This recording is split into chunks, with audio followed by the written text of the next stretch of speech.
Well, good morning. Good morning, good morning, good morning for day 6 of Start Strong 21.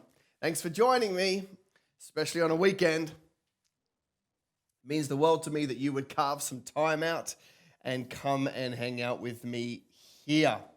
If this is your first time jumping on, which I know some of you it will be because you couldn't make it in the week, then do me a favor, just in the question box, just put where you are watching in from around this big, beautiful world. On this session, I want to talk to you about productivity, but I want to talk to you about productivity probably through a different set of lenses than I might have done in the past or you have heard about in the past. You know, like I could talk about productivity hacks through the kind of, like turn the dinger off your email so that you don't get the alerts and get the distractions, and that'll save you 6 minutes a day.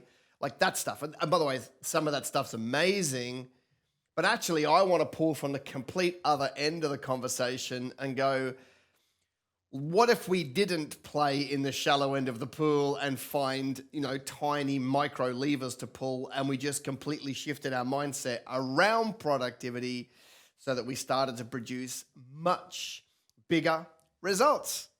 That's really what we're going to talk about here this morning. So effectively, I want to talk to you about productivity, but I really want to get you thinking about what if your growth this year, right? So here we are, Start Strong, trying to give you a shot in the arm and a push to have your best year ever. What if we just started making a decision that this year would be like looking for multiplication in areas of our business and not like fractional growth? What if we really were on the search for leaps ahead and not just little steps ahead? Ultimately, my thinking here is that if you can start to get in your head, what does it look like to start thinking through a business model that is many times bigger, different, greater output? Even if you don't get there, you're going to have a much bigger business at the end of the year than going, how do I get a 2% gain and a 3% gain and a 4% gain, right? Look, because at the end of the day, this year is going to pass. You will either get to the end of the year and you've done what you normally do plus 5 or 6%, or you'll get to the end of the year and you've completely re-engineered your business model and you'll be 100 times, 200 times, 300 times the size. And so all I want to say to you is it's the same year, it's the same person. Both of those options are available to you. You can either grow by 5% or 100% this year. They're both available to you. I guess it's how you approach the year that's going to make a big difference. And the way I look at it is if you're sitting there going, I don't know how I could be 100% bigger. Fine. That's what these conversations are for. And maybe you decide I want to be 100% bigger and it doesn't work and you end up 52% bigger. Well, that's still better than like 7% bigger, right? So because as humans, we tend to want today to be the same as yesterday. In fact, one of our brain's functions is to try and make today the same as yesterday, right? So most people will do a little bit more and then they'll just justify why that is okay. And I'm looking at this productivity through the lenses of what if we completely engineered it and we worked out a model where you could do 100% more. That'd be moving the needle on your business. So looking at it through those set of lenses, what has to change for you if you were to start thinking about your business being 100% bigger? And for some of you, maybe that's a standard growth rate that you're on. So then I go, how do you be 500% bigger? Like, what would be a really big push for you to really scale the business quickly? So the conversation for me has to come through the lenses of inputs and outputs. All right? Like for me as a business person, there is only so much input that I can put into my business. Right? There's only so much. I have a finite capacity. There is only so much input that I can put inside a business. But I need to be able to scale the output. So that's where it falls over in a lot of people's head because they're like, I mean, the answer for most people of how do you get greater output is to try and scale their inputs. So they start their business working, 30 hours a week, and then after a while they're 40 hours a week, and then they go to 50 hours a week, right? Then they realize that there's still a part-time job, so they go to 60 hours a week, and then some people go to 70 hours a week, and by the way, that's all good. Like, you should work damn hard if you want to outperform everybody else and do a good job and, leave a legacy and all those fun things. Like, it's going to take a huge amount of hours, especially in the first 5 to 10 years, to get the momentum in a business. But you still can't scale that, right? Like you can't scale past 178 hours in a week. So like there is a capacity issue there. So we've got to work out a model of how do we work around that, because if the outputs in the business are equal to my inputs in the business, which are limited, then of course I'm putting a massive, ball and chain around my business and its potential to grow. So that model doesn't work. So we're going to have a hack at this and get it to be bigger. Question for you. How many hours can you work in a day? How many hours can you work in a day? Put your answer to that question for me, and it maybe even be different for different people. Put your answer to that question in the question bar. How many hours can we work in a day? Let's just start there. Put a little question in there. Donna says 16. That is solid answer. Peter, 14. We got 10 to 14, 10, 4 or 5, 10, 16, 7, 10 to 12, 3, 8, 10. A solid 6. Yeah, I used to have a part-time job too once.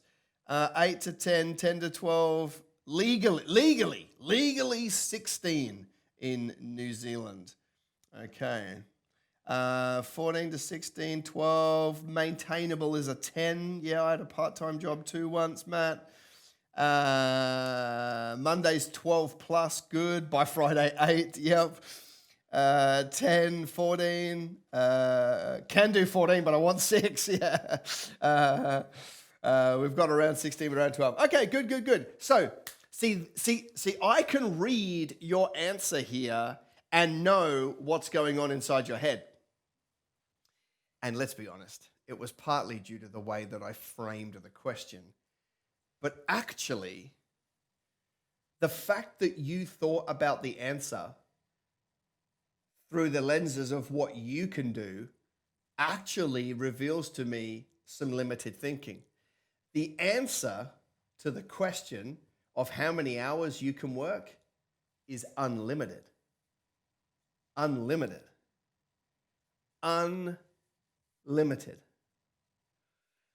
Because you can start to bring systems and processes and people around you to multiply the amount of hours that take place in your business.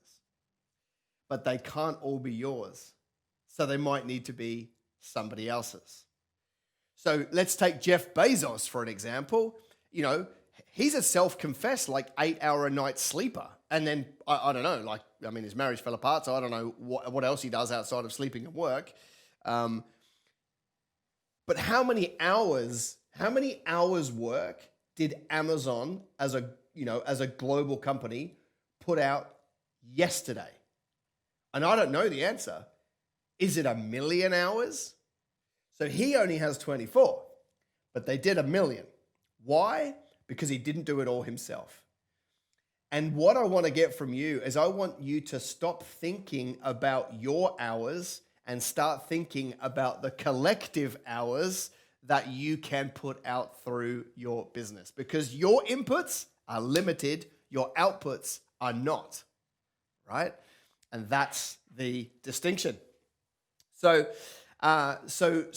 forget it, because especially in that smaller business, right? That 0 to 10 to 15 staff, that micro stage, the owner usually thinks, I've just got to do more, I've got to do more. Well, that's good. You should do more and work hard. But if that's your method of growth, it won't get you where you want to go. right? You can't scale you unless you bring in more yous. And so that's the lenses I want to look at productivity through this morning, because you need to get out of thinking that you can do it all. Because if your outputs are relevant to your inputs, and that's how you want to keep it, then you will build a fantastically small business. You'll never be able to grow that out. So let's have a look at this. There's three ways that we can scale our outputs, okay? The name of the game, if you want to start working in multiples, is to be able to find leverage, right? You got to find leverage. How can you do more with less, right? How do you find the lever that allows you to, metaphorically move the big rock that you would never be able to move by yourself?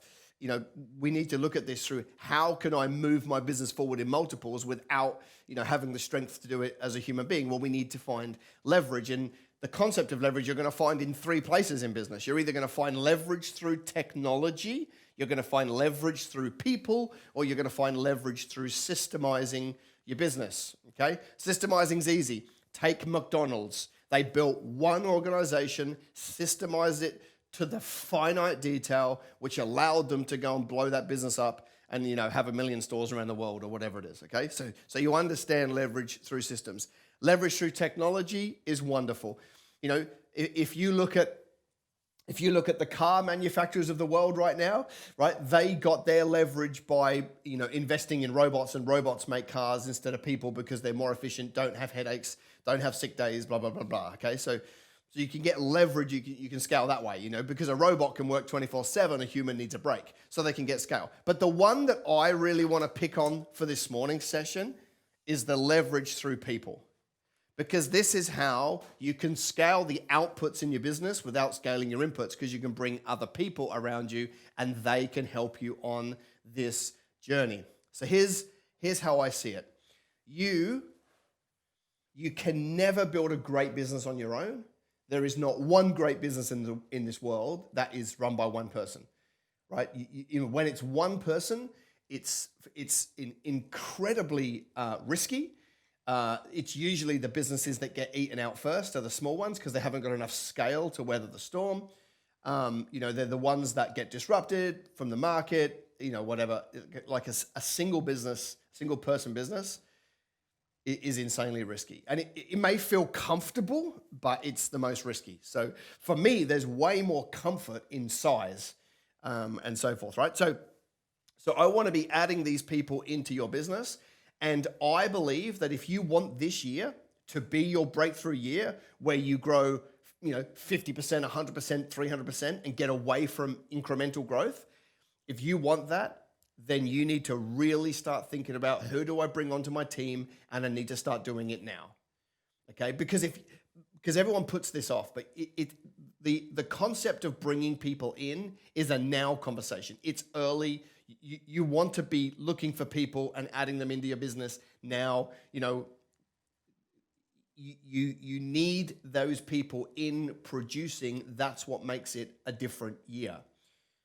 So I guess I just want to run through, what are your options? Because I also understand that we have to juggle this concept. Like for me, if you want it bad enough and you're hungry enough, you'll find a way. So I want to give those hungry people a little bit of structure to know where they might be able to start.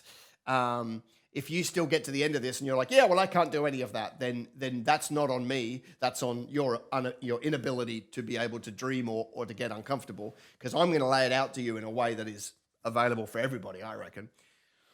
So I also understand that you may not be in a position today to say, I need a staff member and they're going to cost me $80,000 a year. Like, you may not be in a position to do that, and that's okay too. Ultimately, we want full-time employees and we want to scale them, right? Because it's just the best model. But, well, for 99% of businesses, I'd say it's the best model. But you may not have to start there. So where do you go to? Like there are a lot of options. The first place you can go to, if you don't have a budget to be able to employ staff, or you'll be able to find a budget, but it may not be a large budget. Everybody can find a budget. You can stock shelves at Kohl's for 3 weeks and you'll get a budget, and then you can put that towards staff. So and by the way, right now in Brisbane, they're looking for staff to stock shelves in Coles. Um, you can go to the global workforce, right? When I say global workforce, I mean a website like Upwork, Upwork, upwork.com. You can go on there and you can say, right, I need somebody to help me do these tasks. It could be really entry-level tasks, like I need you to, build a spreadsheet of databases. I need you to, whatever, populate something, build out a CRM, write some copy for me, research. And you can get people, for example, in the Philippines who will work for you for $9 an hour, and you can say to them, I'm looking for 3 hours of your time. I'll pay you $27 for this task. Like that is a phenomenal little global talent pool of people that will do an okay job, either somewhere between an okay job and a great job, depending on how clearly your instructions are. So just think about that, right? Like the tasks that you are not getting to, right, because you're busy, the tasks that will move the business forward, that you keep saying you'll get to every Friday and don't get to, that you won't get to by the end of this year because you're not going to get to them because your inputs are maxed out, somebody else can do, and they'll probably do a better job of it than you anyway because that's their job for that time, and you've got 63 hats to wear and they've just got one for that job, and so they'll do a better job. So you can go to the global talent pool and you can say, hey, I need some work done. And it could be anywhere from just literally like grunt work, like fill in a spreadsheet, right the way up to write my website copy, build me a website, however you want to scale that. You can even go and find social media managers, you can find accountants, CFOs, all on these platforms, right? So you can literally all the tasks that you're not getting to, go and get somebody in a global talent pool to manage those tasks. So here we are. I've pretty much eliminated the money excuse, right? Of like, well, I can't afford to hire anybody. Yeah, you can. Everybody can afford to hire somebody in the Philippines at $9 an hour, with a minimum requirement of hiring them for 1 hour for $9. And then scale it up from there. Like there's everybody on this call can do that. You say, well, I don't have anything. No, you do. You could sell some of your services, right? You could literally do a flash sale of your products and services right now, get some money in the door and pay somebody in the Philippines. You could take a photo of the thing in the garage that you don't use, that you brought once, right? And you could flick that on eBay for 30% of what you originally paid for it, get some cash. Like there's no excuses. If you're hungry enough and you want it, which is why you're on this call, then you'll be able to find a way to get that budget, right? So you can go to the global workforce and go and do that. Another strategy, right? I'm gonna kind of build up, is you can get an intern, right? And interns, by the way, are brilliant. In exchange for you helping them get some knowledge, they work for you for free. And there are some programs where you do actually have to pay them $5 or something like that. But an intern will come and sit and work in your business for a day. And you know what I love so much about interns is they're usually in year 11, 12, or 1 year out of school or something. And they're usually the kids that do not conform to the scholastic system, which are definitely the ones you want inside your business because they're somewhat entrepreneurial. The schools pan them, ADD, this, that, everything, whatever. But they're phenomenal to bring in your business because they're looking for an opportunity to get out of school, right? Which means they'll do a lot of work for you in a day. So you can go and get an intern and it's going to cost you nothing. By the way, you can go and get 5 interns. And now you've got a full-time staff member spread over 5 days. Somebody just did some maths. Amazon do 9.5 million hours in a day. That's a beautiful story. So you could go to the global workforce, you could go and get an intern, and then of course you can just get a casual. As and when you need them, you bring them in. Okay? I mean that's a pretty big gift that's available to us as business owners, is that we can say to somebody, hey, I need you for 3 hours tomorrow, 4 hours the next day, nothing the next week. And you pay them a little bit higher, which is fully fair because they have a moving sand, in terms of their consistency, so they get paid a little bit better. You can go and get casual staff and just use them as you need them on demand to get the work done that you need to get through the business, right? And then, of course, there's part-time staff where you literally say, right, you're on 3 days a week and it's a set 3 days a week.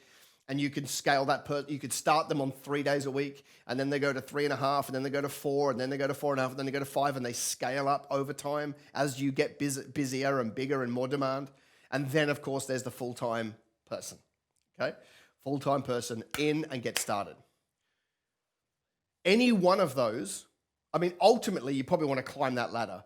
The reason why I've outlined them is because you might be like, well, I can't afford full-time. I can't really afford part-time. I'm like, great, but where are you going to start?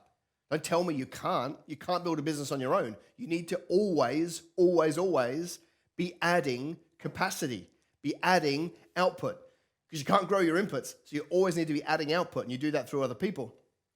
So you need to employ somebody next, right, to be able to get enough scale. And maybe you start with the global person so that you can then afford the casual, and the casual helps you afford the part-timer, and the part-timer grows over time to be a full-timer.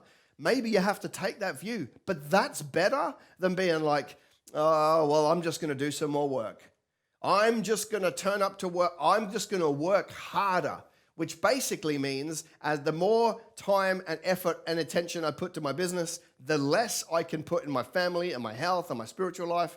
And by the way, no judgment from me. I understand we have to juggle those things. But the person that's like, well, I currently do 60 hours a week and I'll just do 70 at the expense of their family is going to end up with different dramas at some point in their life. So just go and employ somebody to do those extra 10 hours a week, and then you don't have to do them, right? That's how you scale the outputs inside your business. So here's, let me kind of wrap all of that up by saying this. You have to invest early when it comes to people. If you want leverage through people, the investment has to come before you're comfortable to make it. Just think about the madness of people that say, I will employ somebody when I can afford it. Yes, but you need that person's output to be able to afford it. So it doesn't work. You actually just need to make a decision today that says, I need to increase our outputs. That's how we're going to get more revenue. And it's that revenue that I'm going to put back in the business to keep employing. What could I afford today? Well, I could afford $200 a month. Great. I'm going to get a VA. They can do these tasks that either I'm doing and I shouldn't do, or I'm not getting to. I'm going to give those to that. There's going to be fruit that comes from them doing their, work. And then that's going to mean that we could invoice a little bit more, which means I'll take that money and I'll now get some interns, which means I can invoice a little bit more, which now means I'll get a casual, which means I can invoice a little bit more. And you see the process go, go, go. If you want to grow this business and scale it out, you will not do it with the current staff levels that you have today. Something has to break and be put back together. And let me tell you, it's going to be people. It is going to be hiring and adding capacity to the business, because that's how you scale the output without scaling the input. All right? So here's my question for you, having listened to all of that. If you've listened to all of that and you're like, yeah, I still can't do it, I'm like, well, you're lost, right? Like, please understand, if you've got to all of this and you're like, yep, there's nothing for me that I can do here, my hands are tied, I don't have any budget, I'm like, cool. This year for you is going to be the same as last year, plus or minus 5%. Like, that's how that's going to roll. For those of you that are like, no, I don't want to leave it to chance, I want to intentionally make this a great year, then my question for you is, where are you going to start on this journey? Is it, I don't have much budget and I need to go and get a global workforce? Is it, no, actually, I'm going to start with a casual? Is it, I'm going to get a part-timer and I'm going to sell my car because I don't really need this expensive car, so I'm going to sell my car for $30,000, buy one for $10,000. Now I've got 20 grand. I'm going to put a part-timer on and grow them to full-timer and do a good job. There's got to be a workaround. Like I said before, if you're hungry enough, you'll do it, okay? Money is never the problem. Creativity is usually the problem. You've just got to find a way to get the money to get it to work. I'll just say one more thing before we finish up for this morning. It usually costs a lot less to employ somebody than most business owners think it will or have got inside their head. If you want to put on a full-time person, okay, let's just say it's $70,000 a year plus super, so $80,000 with a few other on costs, then that person costs you $6,800 a month. So you don't need $80,000. You need $6,800. Now that's for 1 month. But what if they're the kind of role in your business that can start on a Monday and then they are immediately invoicing out those jobs? So let's take a tradesperson, right? You get a plumber, you employ them Monday morning, right? Maybe there's 1 day of induction or 2 days or whatever. Maybe by the end of week 1, they've started doing jobs on their own and you're invoicing them. So by the end of the second week, right, you're actually getting paid in the bank for the work that that person did. And if that's how it works, you actually only need to carry 2 weeks worth of wages before the money they produce comes in. Now you only need $3,400. So basically you've gone from an $80,000 person to I need to get $3,400. And when I've got $3,400, I'll put it in the machine and 2 weeks later, it makes its own money. We've got to start thinking about recycling cash and putting it back in. And your staff member is going to cost you a lot less than you're kind of thinking when you break down, well, what's a month and how quickly do they return some revenue for me? That's the amount of money I need to go find. And when you get it, you put as many of those in the business as you possibly can. Gang, do me a favor. What was the thing that jumped out to you on this call this morning? I want you to do a moment of review and then put something in the question box for me. What's the thing that popped for you this morning? Money is never the problem. Creativity is. Good. I wish I'd moved from contractors to full-time sooner. Yes. I need a global workforce. Good. Create a budget. Start looking now. Get a VA. I don't need 80K. Good. We can all add staff now. Good. I just hired my first full-time VA in the Philippines. I was nervous, but I feel more confident. Excellent. Money is never the problem. Creativity is. Leverage for people. Put on a casual and then scale. I need help. You do. We all do. Collective hours and invest early. Think forward. Adding capacity always. Find interns.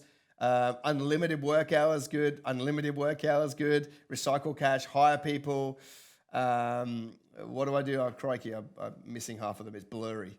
They're coming in too fast. I need to offer Wes a job. Yeah, you can make an offer. I'm pretty convinced you won't be able to afford it. If you're hungry, you'll do it. There are no limits. Yeah. Get some interns. Bring people on early. Cannot build a great business on my own. Good. I'm on track. I hired someone. I didn't have the money. Awesome. So, gang, that's it. If you want this year to be your standout year and to be your breakthrough year and to be the year that things change for you, it's not going to happen for any other thing except you executed on the strategies that allow you to do big leaps and big multiplication moves, right? That's why I'm trying to bring this stuff to you. As you can see, that there's no sell for me in this week, this Start Strong. I'm literally just here every day pounding this stuff into you because I want you to have the biggest year. Do me a favor. Literally, as I finish the call right now, spend the next 5 minutes moving towards executing on what you need to do on this topic to move your business forward. And I'll see you back here tomorrow. Yes, it's the Lord's Day, but we're going to talk about the Lord. Love you guys. See you tomorrow.